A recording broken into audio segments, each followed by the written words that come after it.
واجعله لنا حصنا وهدنا أبدا وما ساعدني يا رحمن اشرح صدري قرآن املأ قلبي قرآن واسق حياتي قرآن رحمن يا رحمن رحمن يا رحمن. Bismillahirrahmanirrahim. Assalamualaikum warahmatullahi wabarakatuh.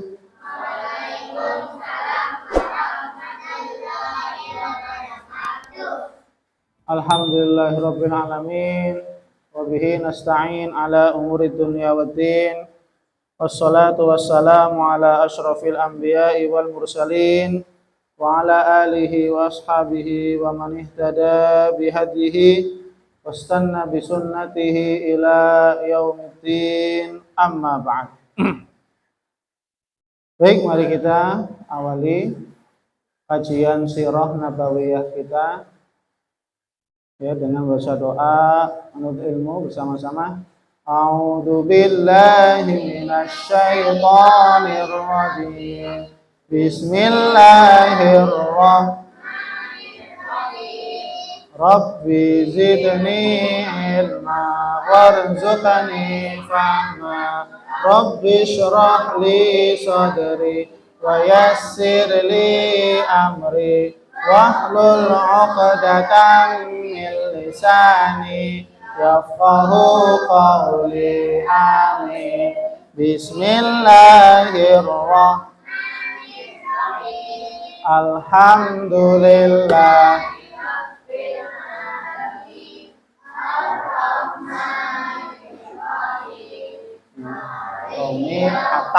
satu budu wa iyyaka nasta'in ihdinas siratal mustaqim siratal ladzina an'amta 'alaihim ghairil maghdubi 'alaihim waladdallin. Amin. Yuk, baca surat Al-Fajr. Bismillahirrahmanirrahim.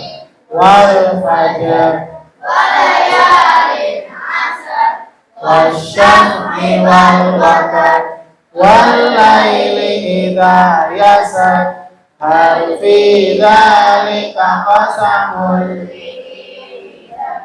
alam tara kaifa fa'ala rabbuka bi'adil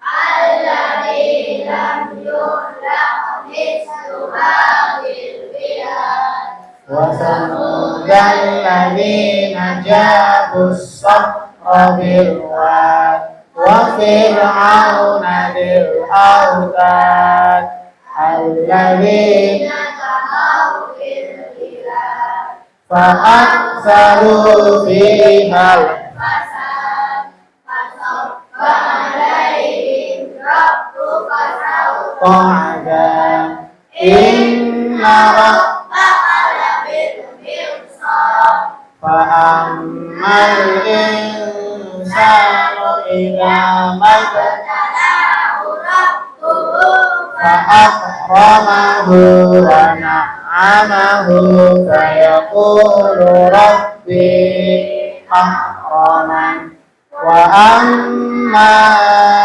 idza mabtalahu fayaqulu rabbi ahanan kalla tu'rimuna al-yaqin wa la ta'aduna ala ta'amil miskin ta'kuluna turasa lallamna wa tuhibbuna al-mala hubban jamma kalla idza tuqatil دكا دكا وجاء ربك والملك صفا صفا وجيء يومئذ بجهنم يومئذ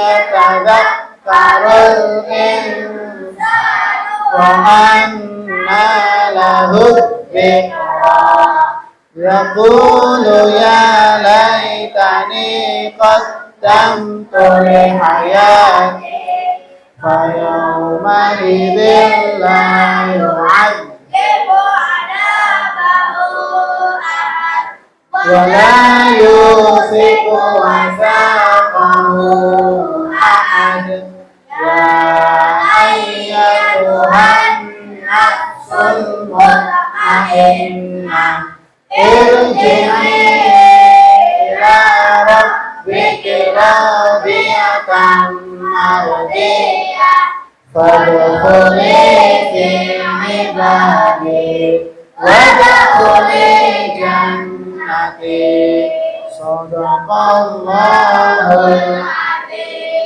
Ya, alhamdulillah. Allahumma arhamna bil Quran, Allahumma arhamna bil Quran.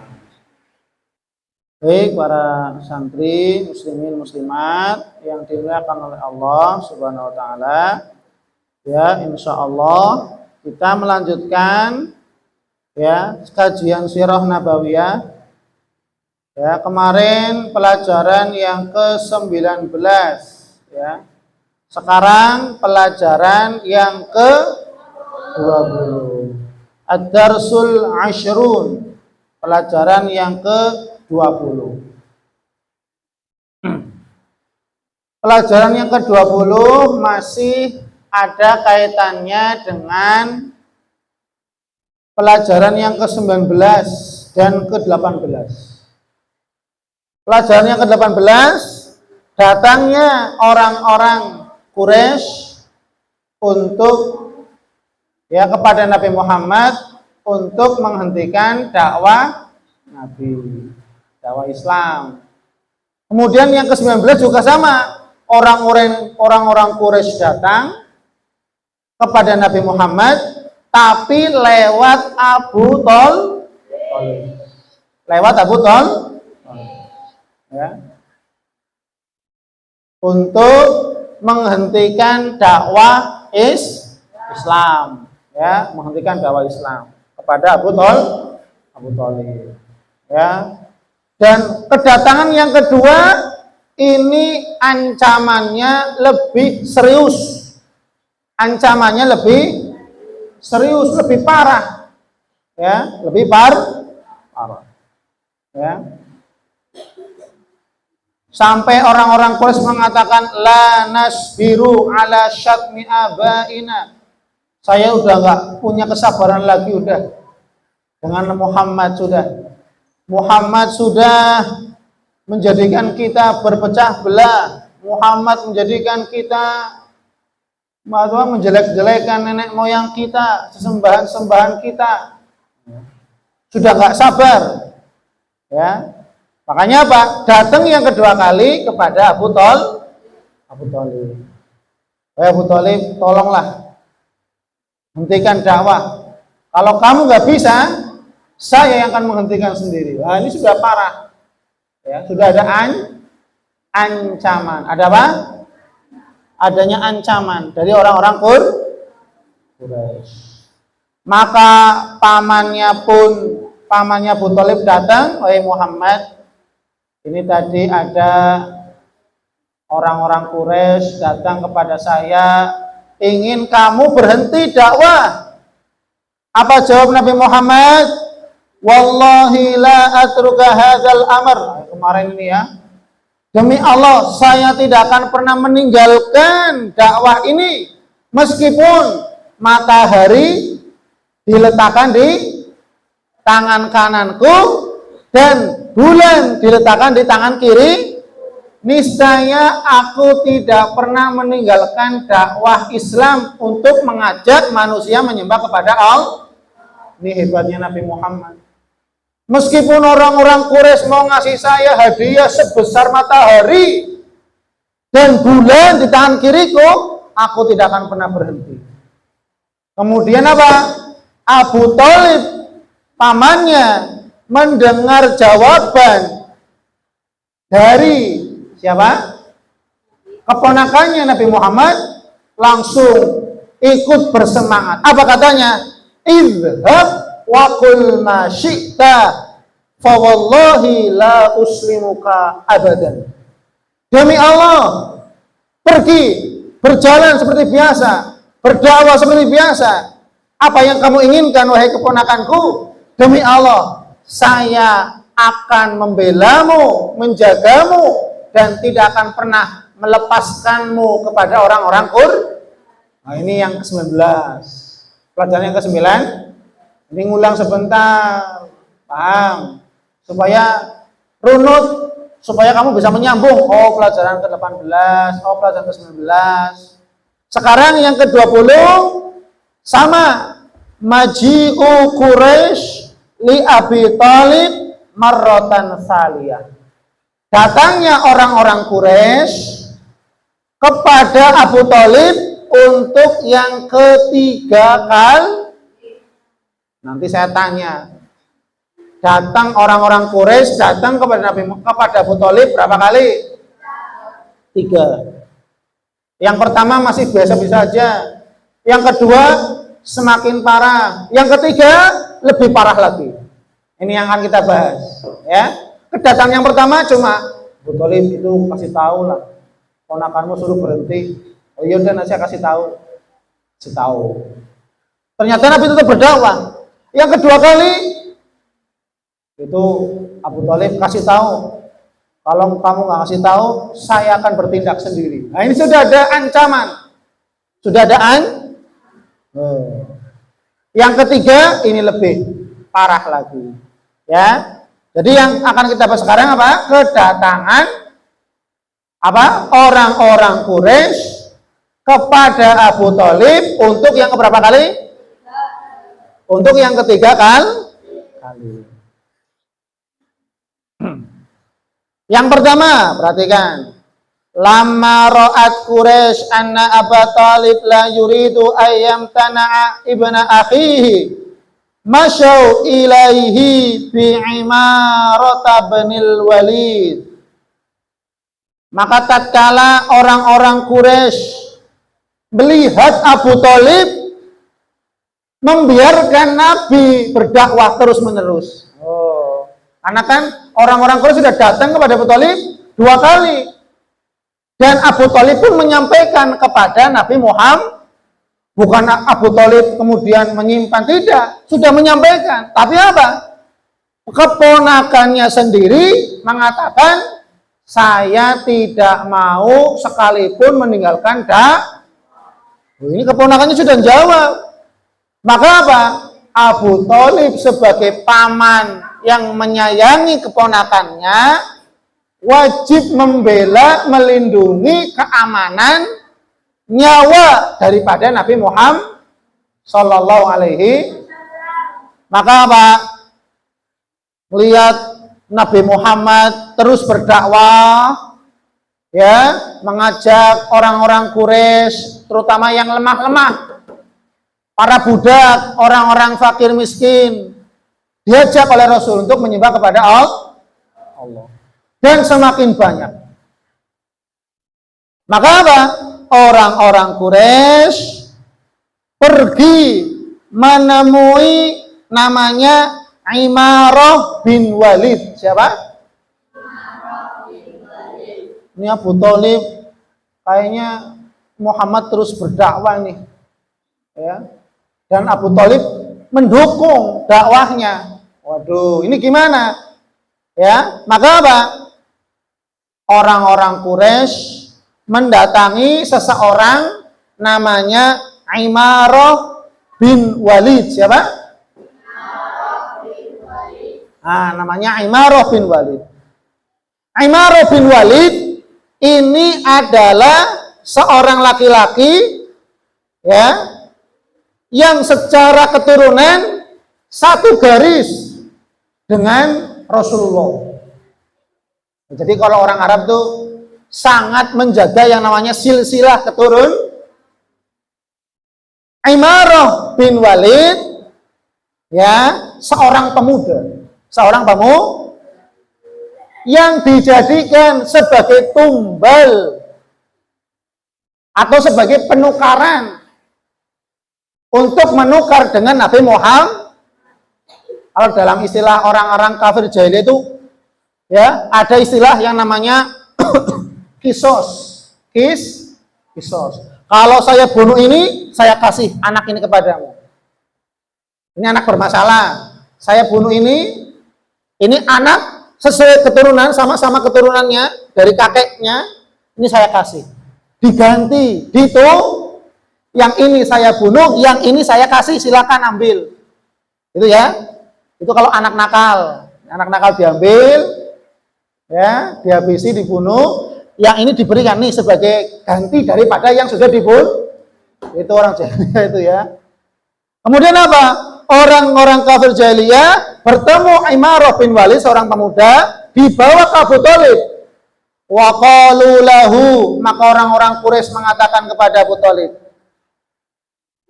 khudh hadzal fata waladan laka ya Abu Thalib. Wahai Abu Thalib, nih ada pemuda namanya Imarah bin Walid, anaknya ganteng, rupawan, badannya tegap, cerdas.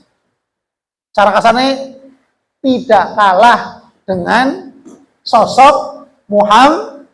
Nabi Muhammad tidak tandingannya. Lah ini disaingi dengan Imarah bin Walid.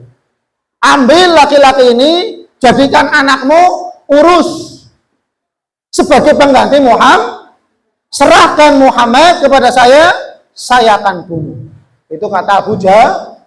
Coba, luar biasa kejamnya. Sampai Nabi Muhammad nyawanya ditukar, digantikan dengan seorang pemuda. Saya kasih Imarah bin Walid kepada kamu, wahai Abu Thalib, untuk kamu didik, ya, untuk kamu asuh, dan didirikan anak sebagai ganti Muhammad yang akan saya bunuh. Serahkan Muhammad. Saya serahkan pemuda ini kepadamu, Muhammad serahkan kepada saya akan bunuh. Ini sudah lebih parah. Sudah berani menyatakan kepada pamannya untuk membunuh keponakan. Loh, coba bayangkan, ditukar. Mau nggak kamu kayak itu, Atta?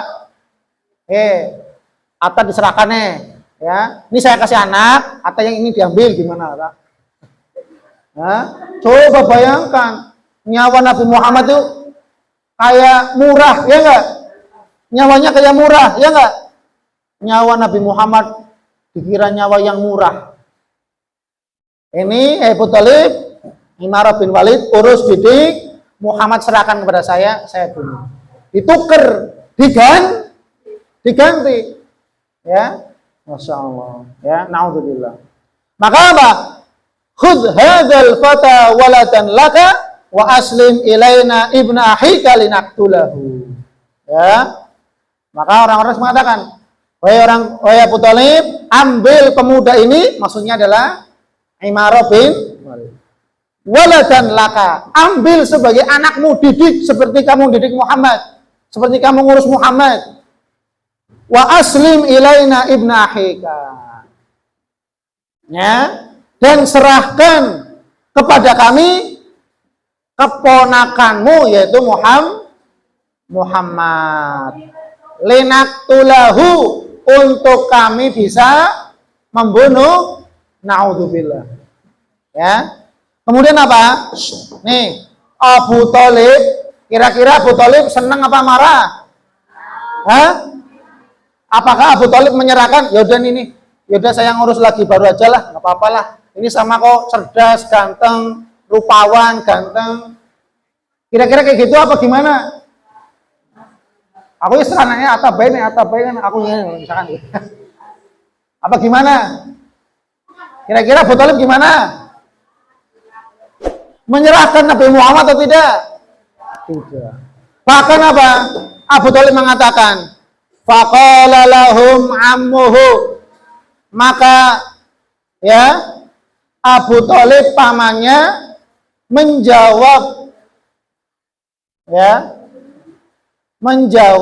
orang-orang ambil pemuda ini, serahkan Muhammad, saya bunuh. Ambil anak ini, didik sebagai anakmu, asuh sebagai anakmu, serahkan Muhammad, saya bunuh. Apa kata Abu Thalib menjawab? Faqala lahum ammuh, maka Abu Thalib pamannya menjawab, bi sama tatlubu. Bi sama tatlubu. Ini adalah seburuk-buruk permintaan kalian. Oh, seburuk-buruk permintaan kalian. Bi sama tatlubun. Ini adalah seburuk-buruk permintaan kalian. Atau tuni ibnakum liurabbiyahu. Apakah kalian memberikan kepadaku anak-anak kalian untuk saya didik, saya asuh?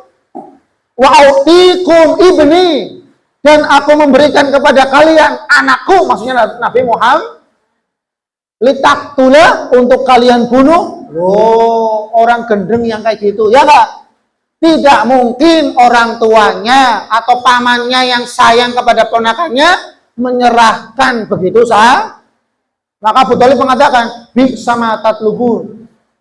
Ini seburuk-buruk permintaan kalian. Kalian memberikanku anak-anak kalian untuk saya didik, saya asuh. Kemudian saya berikan anak saya kepadamu untuk dibunuh. Orang tua mana yang rela? Ya enggak? Hanya orang tua yang tidak waras. Ya, orang tua tidak merelakan anaknya ya untuk dia apa? Anak kesayangannya. Kan nggak mungkin. Ya. Maka apa? Abu Thalib murka. Dan Abu Thalib semakin mendukung, membela, menjaga keamanan keponakannya, yaitu Nabi Muhammad Sallallahu Alaihi Wasallam. Ya. Kemudian apa? Faraja'u khaibin.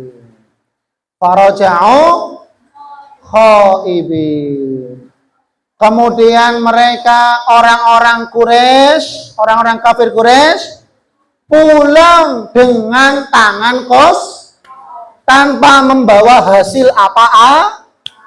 Datang kepada Abu Thalib 3 kali, datang yang pertama gagal. Datang yang kedua kali gagal. Datang yang ketiga kali gagal, malah Abu Thalib murka. Ya, gagal. Makanya apa? Faraja'u khaibin.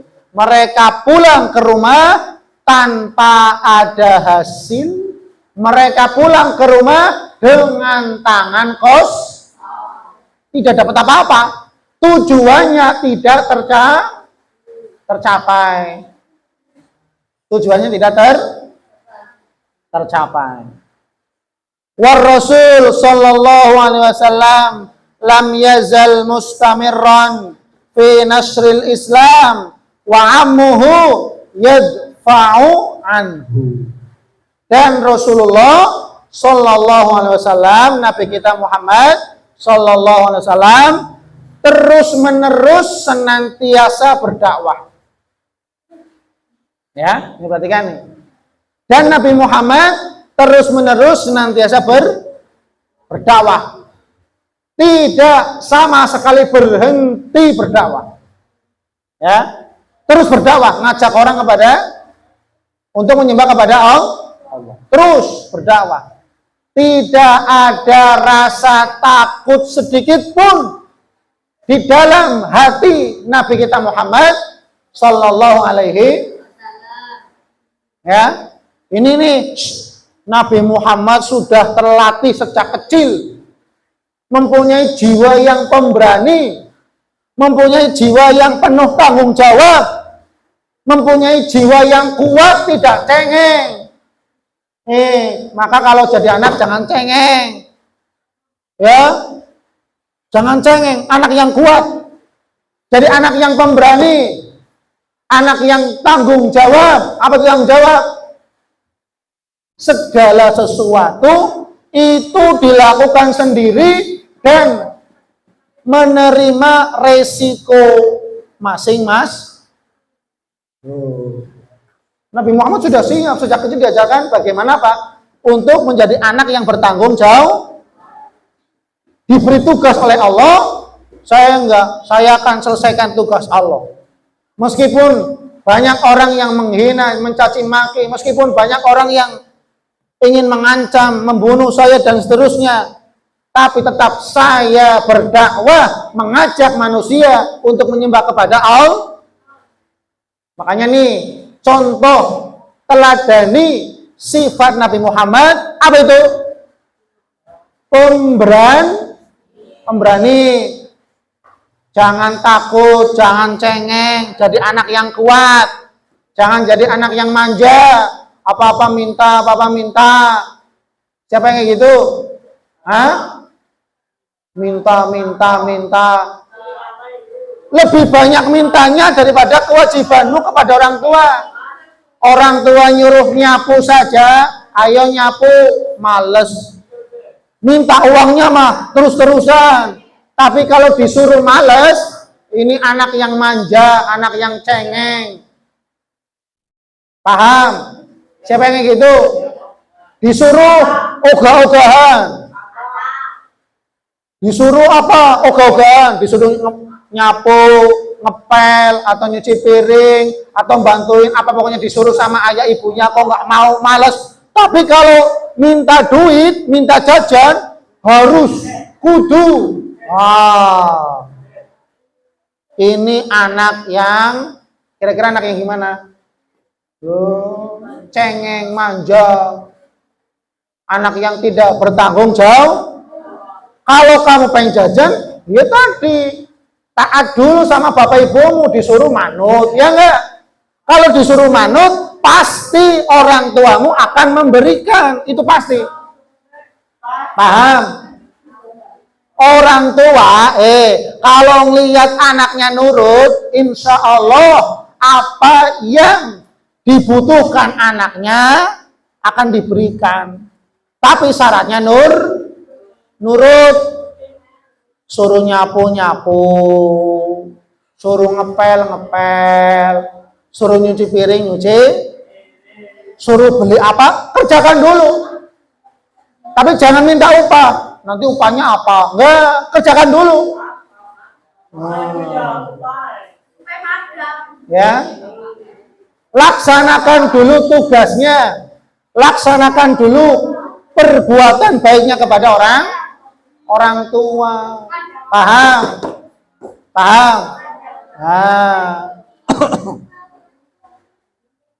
Maka apa? Rasulullah terus berdakwah. Ini kan berarti apa? Rasulullah diancam mau dibunuh, tapi Rasulullah berani tetap keluar rumah untuk mengajak manusia menyembah kepada Allah. Dan Rasulullah, Nabi kita Muhammad, tidak gentar sedikit pun dan tidak takut sama sekali kepada orang-orang Quraisy. Paham? Kamu pulsanya habis saja, paketannya langsung nangis-nangis, merengek-merengek, minta-minta. Ya? Itu gimana? Nabi Muhammad contoh tanggung jawab, pemberani, anak yang kuat. Makanya jadi anak yang kuat, jangan jadi anak yang cengeng, manja. Apa-apanya minta, pokoknya minta. Ya.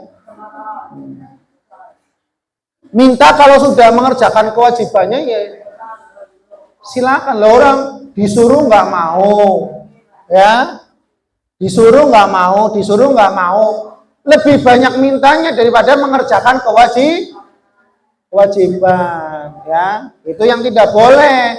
Banyak menuntut hak tapi kewajibannya tidak tidak dikerjakan, artinya nggak seimbang antara hak dan kewajiban. Pengennya minta-minta, tapi disuruh malah ogah-ogah. Nah, kamu enggak. Tuh kayak gitu. Ini anak yang tidak soleh kayak gini nih. Paham? Anak yang nggak soleh kayak gini nih. Banyak mintanya kepada orang tua, tapi kewajibannya nggak ada. Kewajibannya lebih sedikit daripada menuntut haknya. Paham? Loh, ini nggak seimbang. Malah kalau bisa, kebaikannya harus lebih banyak daripada apa? Mintanya, haknya. Paham ya?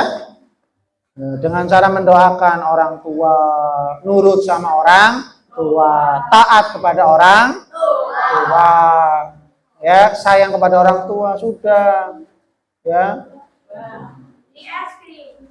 Nabi Muhammad terus berdakwah, wa ammuhu yadfa'u anhu, dan pamannya Abu Thalib terus membela, menjaga keamanan keponakannya, yaitu Nabi Muhammad Sallallahu Alaihi Wasallam. Jadi Nabi Muhammad terus-menerus berdakwah tanpa rasa takut, tanpa gentar sedikit pun, meskipun ada ancaman mau dibunuh, mau diapain dan seterusnya, Nabi Muhammad tetap berdakwah. Nabi Muhammad tetap berdakwah. Dan pamannya setia dalam membela, mendukung, menjaga keamanan nyawa, darah, kehormatan keponakannya, yaitu Nabi Muhammad Sallallahu Alaihi Wasallam. Ya, dapat dipahami? Dapat dipahami? Jadi poin yang pelajaran yang ke-20 apa tadi yang bisa diambil tadi? Pelajaran yang ke-20 tadi apa? Siapa yang bisa coba menyimpulkan pelajaran yang ke-20? Apa yo? Lo tadi udah dengerin kok. Apa pelajaran yang ke-20? Kedatangan orang-orang kafir Quraisy kepada Abu Thalib untuk ketiga kalinya. Tapi yang ketiga kali dengan penawaran. Apa itu tadi? Hei Abu Thalib, ini Imarah bin Walid, didik, asuh, jadikan anakmu, serahkan Muhammad untuk saya bun. Itu apa? Siapa yang tadi bisa jawab? Coba mengulangi perkataan saya. Ini poinnya di sini nih, pentingnya nih tadi. Titik poinnya di sini. Pelajaran ke-20. Orang-orang kafir Quraisy menjadikan Imarah bin Walid sebagai tebusan untuk Nabi Muhammad, sebagai ganti Nabi Muhammad itu. Dan Nabi Muhammad akan dibunuh, dan ini Imarah sebagai gantinya. Ya. Ini poinnya di sini nih. Paham ya? Apa coba? Ulangi coba. Novel apa novel? Ulangi coba. Coba latihan ngomong, latihan ngomong. Latihan menyimpulkan. Apa?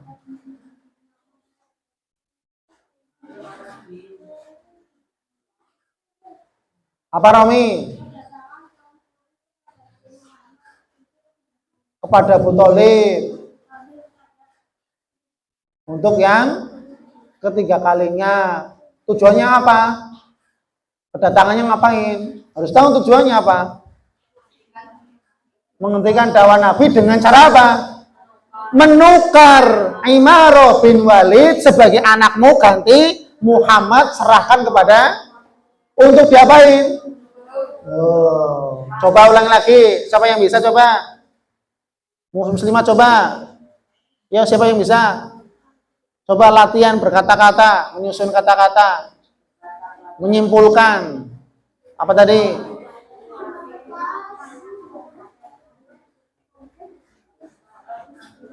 Apa Mbak Zakira?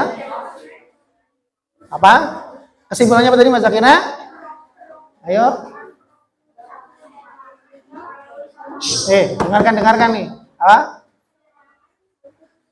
orang-orang Abu Thalib yang dengan cara menukar seorang pemuda yang ditukar dengan Nabi Muhammad, dan Nabi Muhammad ingin dibunuh. Nah, kayak gitu ya. Jadi Imar bin Walid ditukar dengan Nabi. Imar dijadikan, nih Abu Thalib jadikan anakmu nih, ganti. Serahkan Muhammad, ini jadikan anakmu. Muhammad saya bunuh, ini didik. Masya Allah ya. Apa jawaban Abu Thalib tadi? Yo, apa yang ingat apa? Apa jawaban Abu Thalib? Ini seburuk-buruk permintaan kamu. Kamu memberikan anak kalian untuk saya didik, saya menyerahkan anak saya kepada kalian untuk dibunuh. Orang tua yang mana ini yang gak waras? Masa rela menyerahkan keponakan atau anaknya untuk dibunuh? Malah mendidik anak orang, menyayangi anak orang yang bukan saudara, yang bukan kandung, yang bukan ada ikatan dar. Maka Abu Thalib begitu sangat cinta kepada keponakannya, yaitu Nabi Muhammad Sallallahu Alaihi Wasallam. Tapi sayangnya Abu Thalib mati dalam keadaan kafir, belum masuk ke dalam agama Islam. Ini sayang sekali, makanya sayang sekali. Padahal Abu Thalib begitu cintanya kepada Nabi Muhammad, sejak kecil usia 8 tahun, ya kan ya, diasuh oleh pamannya sampai menjadi Nabi dan Rasul, tetap cinta dan kasih sayangnya tidak akan berubah, bahkan lebih cinta. Tapi atas izin Allah, Allah Subhanahu wa Ta'ala tidak menghendaki Abu Thalib untuk menjadi orang yang beriman, sehingga Abu Thalib mati dalam keadaan kafir, ingkar kepada Allah dan belum masuk Islam. Ini ya, makanya kita bersyukur kepada Allah, kita dalam keadaan Islam, kita menjadi umat Nabi Muhammad Sallallahu Alaihi Wasallam. Ya, baik. Alhamdulillah, ini cukup kan ya, sudah selesai poinnya. Baik. Kita tutup bersama baca doa. Subhanakallahumma wa bihamdika anta astaghfiruka wa atubu ilaik. Assalamualaikum warahmatullahi wabarakatuh. Muslimat dulu yang keluar.